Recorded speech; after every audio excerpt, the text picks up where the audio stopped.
Estamos começando mais uma semana, segunda-feira, então é dia do quadro que vem por aí, onde fazemos uma rápida análise a respeito dos principais indicadores que vão ser divulgados nos próximos dias da sexta-feira. A respeito de hoje, dessa segunda-feira, o nosso tema central não vai ser Brasil, vai ser China.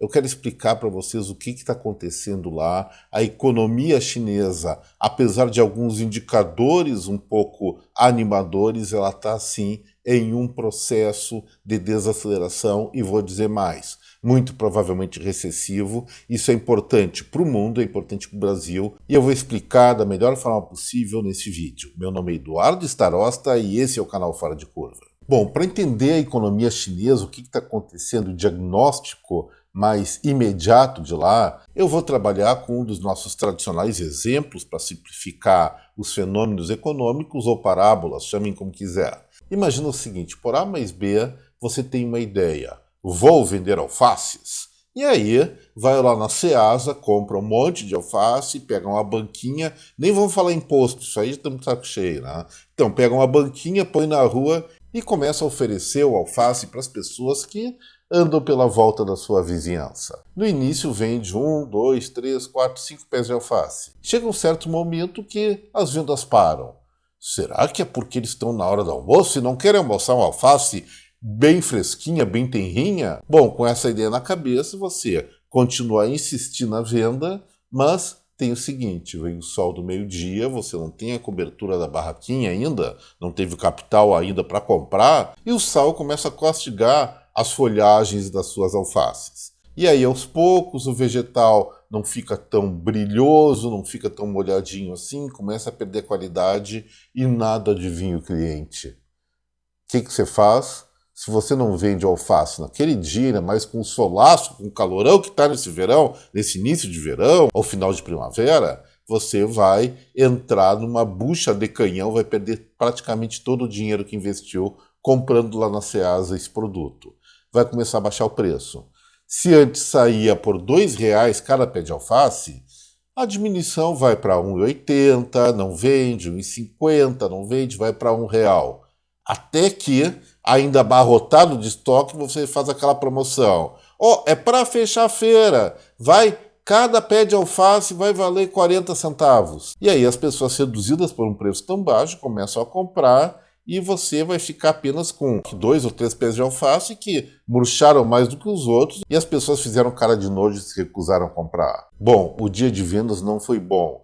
Além de não ter tido lucro, teve prejuízo porque você acabou vendendo, para não perder todo o seu dinheiro, o produto a um valor menor que comprou lá na Ceasa. E agora, nos direcionando novamente para a China, em economia isso se chama de deflação. Só que não ocorre apenas com um produto e sim de maneira generalizada. E quando acontece esse fenômeno, é mais ou menos o que você enxergou na sua vendinha de alface. As pessoas estão menos dispostas a comprar. E se elas estão menos dispostas a comprar, a única forma de seduzi-las no sentido de adquirir os produtos à venda, é diminuir preço. E isso não é uma coisa nada fácil para o empresário, porque compromete todo o seu planejamento e muito provavelmente a sua estrutura de custos. E é exatamente o que está acontecendo na China, de uma maneira muito mais ampla, envolvendo praticamente todos os produtos comercializados no varejo naquele país. Então, para finalizar o raciocínio, sim, a China está lidando com deflação.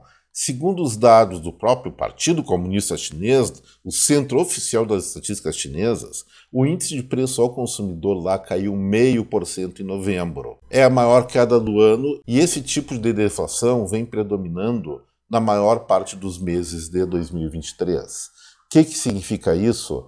Significa, de uma maneira geral, que as pessoas não estão comprando, como eu falei, e quando as pessoas não estão comprando, a população não está comprando, a demanda cai e isso vai comprometer também a oferta de produtos. Num primeiro momento eles ficam mais baratos, mas evidentemente, sabendo de perspectivas menores de venda, o nível de produção ou os níveis de produção de várias frentes da economia, do setor produtivo, começam a cair não só em produtos, mas também em serviços. Isso significa o quê? Diminuição da atividade econômica recessão. Eu já havia comentado aqui algumas semanas atrás no Fora de Curva o excedente de aço da China que está sendo exportado quase que a preço de banana aqui para o Brasil. Isso ocorre por quê? Mais um forte sinal de que as coisas não estão indo bem no campo econômico naquele país asiático. Enfim, apesar de estar circulando muita notícia de que a economia chinesa está se recuperando depois dos últimos surtos de Covid que ocorreram lá ainda esse ano, por incompetência, por equívoco das políticas governamentais, parece que as coisas não estão voltando ao que deveriam, especialmente quando nós vamos olhar em outros indicativos não divulgados de uma maneira muito apropriada, mas se sabe que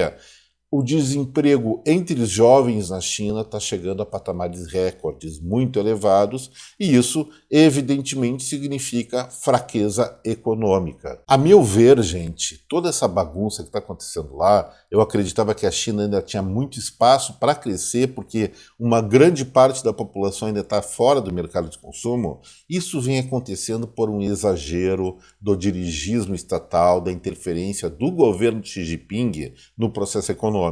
Isso, como mostrou a Argentina, como mostrou a Venezuela, Cuba e até aqui no Brasil, sempre dá em confusão e essa confusão é praticamente sinônimo de recessão. Acredito que esse seja o principal fator de desestabilização da economia chinesa, também muito afetada por um outro dirigismo que ocorreu já há vários anos e agora estão pagando preço no mercado imobiliário. Lá chegaram a construir cidades vazias para ocupar depois como maneira de ativar o mercado imobiliário. Não deu certo, o prejuízo está muito grande e isso significa também empobrecimento no país de 1,4 bilhão de habitantes e aquela coisa, se a economia vai bem, mesmo com uma ditadura como a do Xi Jinping, as pessoas tendem a tolerar em troca de um padrão de vida mais elevado. Filosoficamente eu acho um erro, mas efetivamente isso acontece. Mas quando o quadro começa a ficar pior, aí vem as reclamações, vem as revoltas e a desestabilização política. Não vai ser surpreendente se nós começarmos a ter notícias não oficiais, é claro, de algum tipo de protesto na China e muita repressão do governo central do Exército Vermelho, porque é essa a tradição deles. Não sei o que vai acontecer por lá, mas isso sim afeta o mundo e afeta o Brasil. Especialmente porque o núcleo da deflação por lá está exatamente em produtos alimentares. Para ter uma ideia, o preço da carne de porco, que é a principal proteína que eles usam por lá, caiu em torno de 30%. E evidentemente isso afeta o Brasil, que é um grande exportador desse tipo de proteína para a China, também frango, também bovinos, e especialmente a alimentação para a produção interna deles, a soja. Então temos um cenário um tanto quanto nebuloso no comércio exterior do nosso país em relação aos chineses, especialmente nas commodities agrícolas e também na área mineral, lembrando que nós exportamos muito ferro para lá, mas eles estão reexportando esse ferro transformado em aço aqui para o Brasil a preços muito baixos e acaba detonando, acaba prejudicando a indústria siderúrgica nacional também. Então o que dá para dizer para concluir esse assunto? Sim, os chineses estão com problemas, o mundo está com problemas por causa dos problemas chineses. Esse é um dos motivos porque eu sempre controlo também a atividade econômica dos Estados Unidos, que dois países superpotências econômicas em recessão é um desastre certo no mundo. Mas focando agora na economia oriental, isso pode sim significar graves problemas para o Brasil, que buscou um alinhamento político com esse país, e agora, diante desse quadro, nós podemos verificar, eventualmente até vou ver isso nas estatísticas de comércio exterior do Brasil, que as exportações das nossas commodities para lá vão estar caindo, e isso vai resultar em maiores dificuldades de suportar 2024 no campo econômico aqui do Brasil, especialmente no meio rural e nas menores cidades. Vamos ficar alerta em relação a isso. Seria interessante as associações empresariais, junto com um governo que pode mudar sua rota para o empreendedorismo mais dinâmico, buscar novos mercados consistentes para os produtos brasileiros. Senão, teremos grandes chances de muitos rolos agora já nos próximos meses em 2024. E partindo agora direto para o quadro que vem por aí, amanhã, na terça-feira, o IBGE vai divulgar o Índice de Preço ao Consumidor Amplo de novembro, inflação oficial brasileira. A expectativa é que tenha uma alta de 0,3%, que, como eu falo, está dentro do tolerável. O que nós vamos ter que prestar atenção é que provavelmente essa elevação de preços esteja concentrada no setor de alimentos, muito provavelmente em função das instabilidades climáticas que estão ocorrendo aqui no Brasil, onde os produtos chamados de ciclo curto tiveram frustração de safra, como batata, por exemplo, e isso tende a elevar preços. É também provável que esse IPCA de novembro tenha como fator de desaceleração ou de força deflacionária a questão dos combustíveis, especialmente diesel, por conta de uma redução geral do preço dessa commodity no mercado internacional e alguma influência que isso ainda tem no Brasil, apesar da Petrobras não adotar publicamente mais aquele sistema de paridade de preços global. Mas é importante acompanhar detalhadamente porque pode haver, sim, alguma variação significativa em outros segmentos do consumo brasileiro. E aí, se isso ocorrer, evidentemente, aqui no Fora de Curva, nós vamos fornecer o sinal de alerta. Na quarta-feira, o IBGE de novo vai estar liberando dados importantíssimos, vai ser o desempenho do setor de serviços do país referente ao mês de outubro. Lembrando que esse setor é o que mais produz, que mais emprega e estava em forte desaceleração, chegando em setembro a percentuais negativos de evolução, ou seja, crescimento negativo ou decrescimento em relação a setembro do ano passado. Acredito que o resultado de outubro vai ser ainda mais negativo do que foi setembro, retração de 1,2%, porque a tendência está mostrando claramente isso, a não ser que haja uma reviravolta que eu desconheceria os fatores. Também na quarta-feira, mas aí não é IBGE, vai ser o Conselho de Política Monetária, vai definir a Selic para as próximas semanas. A expectativa é praticamente batata, deve cair meio ponto percentual, então a nossa taxa básica de juros deve alcançar 11,75%, como eu falei, a partir de quarta-feira, final do dia ou quinta de manhã. É ainda um juro elevadíssimo para os padrões mundiais, provavelmente o juro real mais elevado do mundo ainda, mas eles estão progredindo, devemos reconhecer, nessa redução do custo do dinheiro aqui no Brasil. Só que o efeito disso vai demorar muito, de 6 a 8 meses, para acontecer no dia a dia da circulação financeira, do dia a dia do mercado financeiro brasileiro.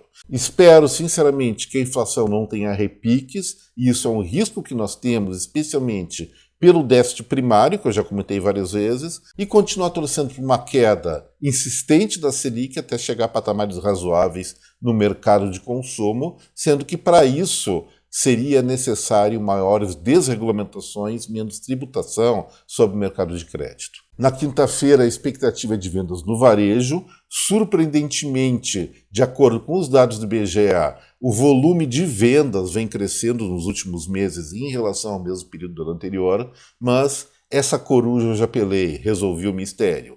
O que vem acontecendo basicamente é o seguinte, gente.